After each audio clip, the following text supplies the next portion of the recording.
तो गेमर्स के साथ प्रधानमंत्री की मुलाकात थी और प्रधानमंत्री ने कहा कि ये कोशिश होनी चाहिए कि गेम्स के जरिए भी सोशल चेंज आ सके। अब आगे का एजेंडा शुरू करते हैं और बड़ी खबर का रुख करते हैं। लोकसभा चुनाव के लिए आरजेडी ने घोषणा पत्र जारी कर दिया है। परिवर्तन पत्र के नाम से आरजेडी ने घोषणा पत्र जारी किया है। तेजस्वी यादव ने 2024 चुनाव के लिए 24 वादे किए हैं जनता से, जिसमें देश भर में 1 करोड़ युवाओं को नौकरी देने का वादा है।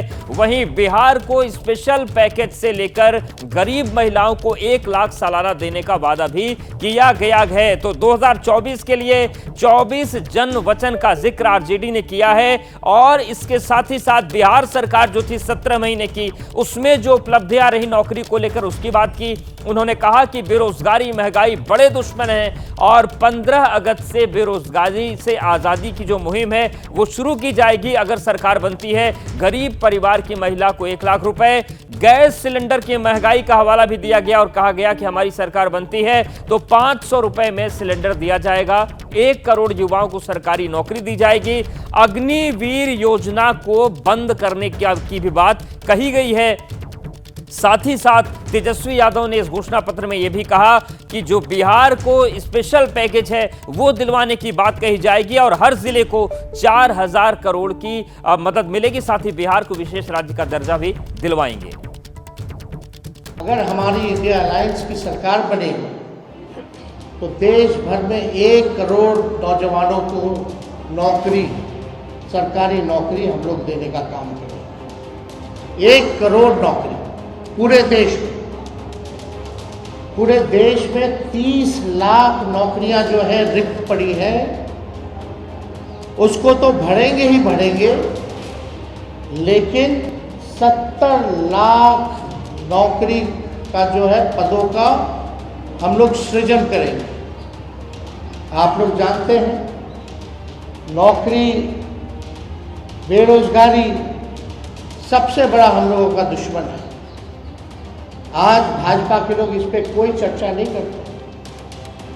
हम लोगों का प्रण है कि हम लोग 15 अगस्त से बेरोजगारी से आज़ादी हम लोग लाए, यानी सरकार आएगी तो 15 अगस्त से हम लोग जो है नौकरी की प्रक्रिया शुरू कर देंगे। जो रक्षाबंधन आएगा उसी दिन से हमारी बहनों को जो गरीब परिवार में है हर एक साल 1 लाख रुपए का हम लोग जो है सहायता देंगे।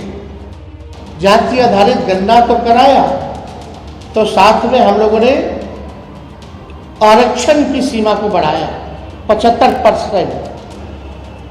आज भले ही चाचा जी उधर चले गए हों, लेकिन इस बातों को भूल जाते हैं।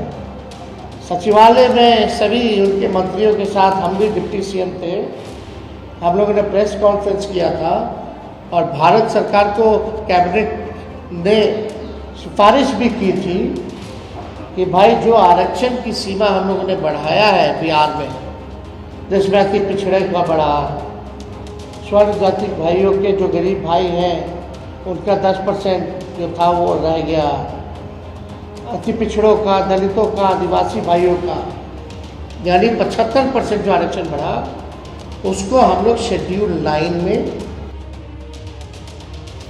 तो तेजस्वी यादव ने आरजेडी का जो घोषणा पत्र है उसे जारी किया और प्रमुख बातें जो है वो है 1 लाख की सहायता राशि, बिहार को विशेष राज्य का दर्जा, रोजगार, ये तमाम बातें। सीधे रुक करते हैं पटना का। हमारे साथ हमारी सहयोगी निधि श्री जुड़ गई हैं। निधि श्री, जिस तरीके से परिवर्तन पत्र जारी किया गया, 2024 के लिए 24 जन वचन जारी किए गए हैं, ये जो तमाम मुद्दे हैं इनका इम्पैक्ट बिहार पर कितना है और इसको लेकर प्रक्रियाओं का दौर भी शुरू हो गया है?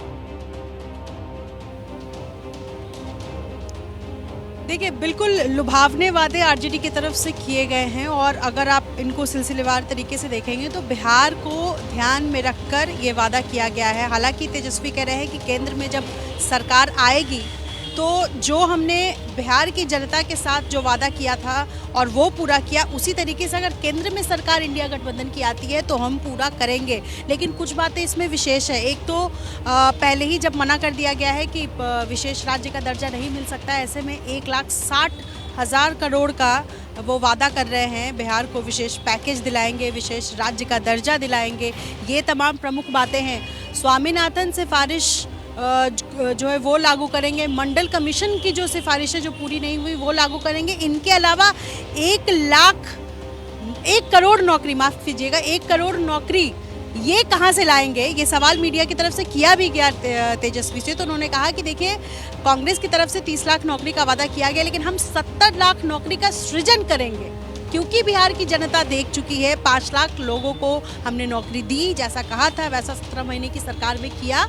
उसी तरीके से केंद्र में अगर सरकार बनती है तो हम उसको पूरा करेंगे। तो कहीं ना कहीं ये जो पैकेज है, ये जो परिवर्तन पत्र है, मैनिफेस्टो है, वो आकर्षित कर रही है लोगों को, लेकिन ये कितना पूरा हो पाती है, क्योंकि उसमें बहुत बड़े बड़े वादे आरजेडी की तरफ से किए गए हैं। जी बिल्कुल, बहुत धन्यवाद नीतीश जी आपका। तो तमाम वादे किए गए हैं, लेकिन सवाल यही है, जो सवाल पूछा गया कि ये वादे किन परिस्थितियों में पूरे होंगे। कहीं ऐसा तो नहीं कि ज्यादा लोक लुभावन बात कह दी गई।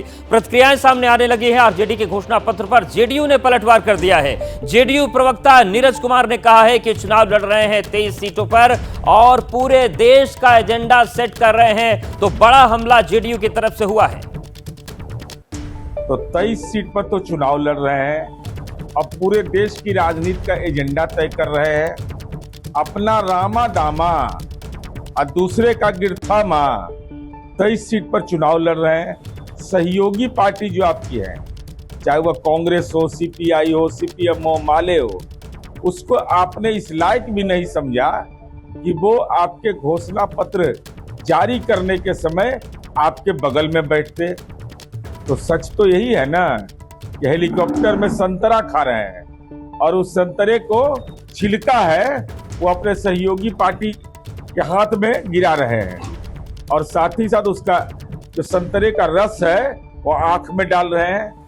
ये तो औकात बताने की बात थी। इसलिए पूरे तौर पर यह घोषणा पत्र यह बताता है कि राष्ट्रीय जनता दल का नेतृत्व राजनीतिक रूप से नाबालिग है